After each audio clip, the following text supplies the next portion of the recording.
Hi, விடியற் காலை YouTube சேனலில் இருந்து யுவன் ஸ்ரீ. 2024 இந்த புத்தாண்டு மேஷம் முதல் மீனம் வரை என்ன மாதிரியான நற்பலன்களை கொடுக்கும் அப்படிங்கிறத இந்த வீடியோவில் நாம் பார்க்க போகிறோம். சிம்ம ராசியில் மகம் நட்சத்திரத்தில் திங்கட்கிழமை கன்னி லக்னத்தில் 16 மார்கழி மாதம் திங்கட்கிழமை 2024 புத்தாண்டு 1ஆம் தேதி பிறக்குது. இந்த 24 பலருக்கு பல மாற்றங்களை கொண்டு வரக்கூடியதாகவே இருக்கு. இதில் ஒரு முக்கியமான விஷயம் என்னன்னா, இந்த 2024 எந்த ஒரு பெரிய கிரகத்தோட பெயர்ச்சிகளும் இல்லை.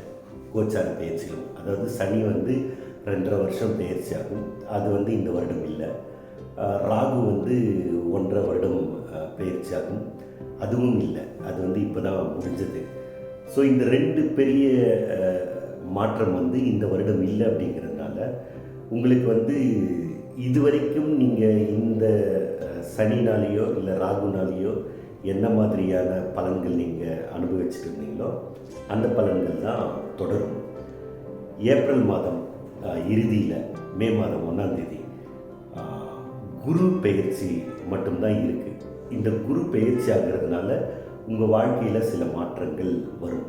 எல்லாருக்கும் மேஷம் முதல் மீனம் வரை எல்லாருக்குமே சில மாற்றங்கள் வரும். சிலருக்கு மாற்றங்கள் வராமல் இப்போ என்ன நடக்குதோ அது அப்படியே தொடர்ந்து நடக்கும்.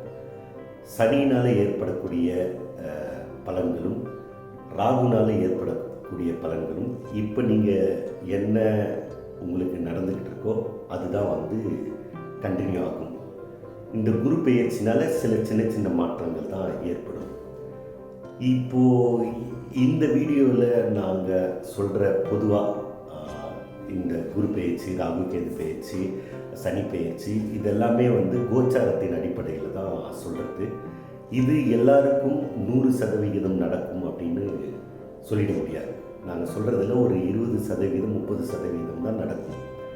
உங்களோட ஜாதகத்தில் இப்போ எந்த தசாபுத்தி நடக்குது அப்படிங்கிறத பொறுத்து தான் அந்த தசாபுத்தி உங்களுக்கு நன்மையை தரக்கூடிய தசாபுத்தியாக இருந்தால் நாங்கள் சொன்னது 20% அப்படிங்கிறது அதிகமாக நடக்கும். அதே அது உங்களுக்கு கெடுதல் பண்ணக்கூடிய தசாபுத்தியாக இருந்தால் நாங்கள் சொன்னதில் நாங்கள் நல்லதையே சொல்லியிருந்தாலும் அது உங்களுக்கு நடக்காது. ஏன்னா தசாபுத்தியின் அடிப்படையில் தான் உங்களுடைய வாழ்க்கை ஏற்றமும் இறக்கமும் அமைஞ்சிருக்கு. இந்த பெயர்ச்சி பலன்களை, நியூ இயர் பெயர்ச்சி பலன் அப்படிங்கிறது, தமிழ் நியூ இயர் பெயர்ச்சி பலன் அப்படிங்கிறதெல்லாம் எல்லாரும் கேட்குறீங்களே அப்படின்னு சொல்கிறது தான். ஒரு ஆத்ம திருப்திக்கு நீங்கள் தெரிஞ்சு வச்சுக்கலாம். மிச்சபடி இது 100% நடக்கும் அப்படின்னெல்லாம் சொல்ல முடியாது. உங்கள் ஜாதகப்படி, உங்கள் தசாபுத்திப்படி இப்போ எந்த தசை நடக்குது, எந்த புத்தி நடக்குது அப்படிங்கிறத பேஸ் பண்ணி தான் உங்களுடைய ஏற்றங்களும் இறக்கங்களும் இருக்கும். இதை நீங்கள் மனசில் பதிய வச்சுக்கோங்க. இந்த 2024 ராசி பலன் உங்களுக்கு ஓஹோன்னு இருக்கும். நீங்கள் பெரிய லெவலில் போயிடுவீங்க, நீங்கள் கப்பல் வாங்குவீங்க, ஃப்ளைட் வாங்குவீங்க அப்படின்னுலாம் சொன்னால் அது இப்போ நடக்காது. ஏன்னா அது உங்கள் தசாபதியிலே இருக்காது. இருந்தால் நடக்கும், இல்லைன்னா அது நடக்காது. அதனால் நீங்கள் இதை சும்மா பார்த்து வச்சுக்கோங்க, அவ்வளோதான்.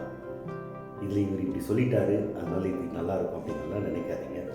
இது ஒரு கோச்சார ரீதியாக சொல்லக்கூடிய ஒரு பலன். இந்த கிரகம் இங்கே இருந்தால் இது நடக்கும் அப்படிங்கிறது தான், அவ்வளோதான். ஆனால் உங்கள் ஜாதகப்படி வேறு ஒன்று நடக்கலாம். வாங்க தொடர்ந்து மேஷம் முதல் மீனம் வரை உங்களுக்கு என்ன மாதிரியான நற்பலன்களை இந்த 2024 கொடுக்கும் என்பதை பார்ப்போம். வாங்க பார்க்கலாம்.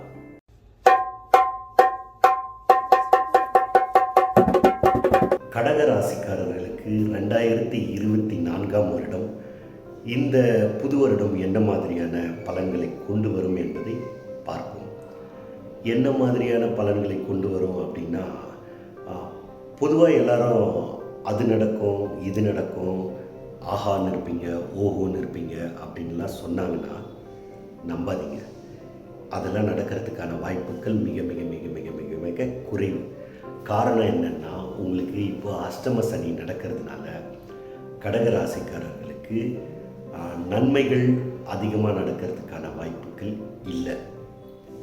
தடைகள் அதிகமாக இருக்கும், தாமதங்கள் அதிகமாக இருக்கும். உங்களோட எண்ணங்கள் எதுவுமே செயல்படுத்த முடியாத சூழ்நிலை இருக்கும். பணவரவு இருக்கும், ஆனால் செலவுகள் அதிகமாக இருக்கும். செலவுக்கு ஏற்ற பணவரவு இல்லாமல் போகும். கடன் ஏற்படும். வம்பு வழக்கு அப்படின்னு எல்லாமே இருக்கிற எல்லா கஷ்டமும் வரும். என்ன கஷ்டம்லாம் வரும்னு உங்களுக்கு தெரிஞ்சுக்கணுன்னா, உங்களுக்கு தெரிஞ்ச மிதுன ராசிக்காரர்கள் யாருன்னா இருந்தாங்கன்னா அவங்கக்கிட்ட கேளுங்க. அஷ்டம சனியில் நீங்கள் எவ்வளோ கஷ்டப்பட்டீங்க அப்படின்னு கேளுங்க. அவங்க சொல்லுவாங்க எவ்வளோ கஷ்டம் இருக்கும்னு. அதே கஷ்டம் உங்களுக்கும் ஏற்படும். குரு மே மாதத்துலேருந்து லாபஸ்தானத்தில் இருக்கிறதுனால உங்களுக்கு லாபம் அதிகரிக்கும், நிறைய பண வரவு இருக்கும் அப்படின்னுலாம் சொன்னாங்கன்னா, என்னுடைய பார்வையில் அதுக்கான வாய்ப்புகள் ரொம்ப குறைவு. அதெல்லாம் நம்பாதீங்க. அது நடக்கிறதுக்கான வாய்ப்புகள் மிக மிக மிக குறைவு தான். இந்த காலகட்டத்தில் லாபஸ்தானத்தில் குரு இருக்கிறதுனால பணவரவு வரும். அது நீங்கள் சேமிக்கிறதுக்கு முயற்சி பண்ணுங்கள்.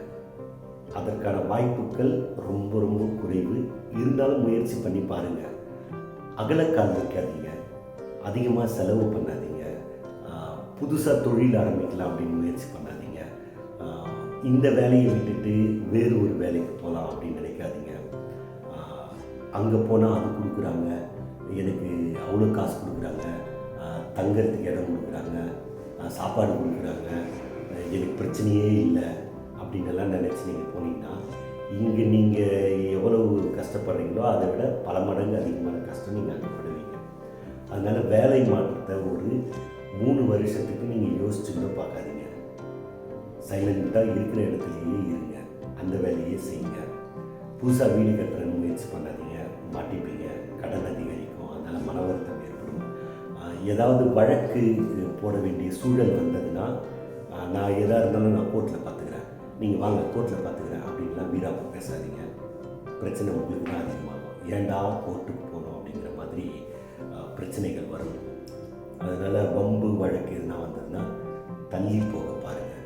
முடிஞ்ச அளவுக்கு பற்றற்று இருத்தல்னு சொல்லுவாங்க இல்லையா, எது மேலேயும் பெரிய ஆசை இல்லாமல் பற்றற்று இருத்தல். அந்த மாதிரி இருந்தீங்கன்னா உங்களுக்கு வந்து பிரச்சனைகள் குறையும்.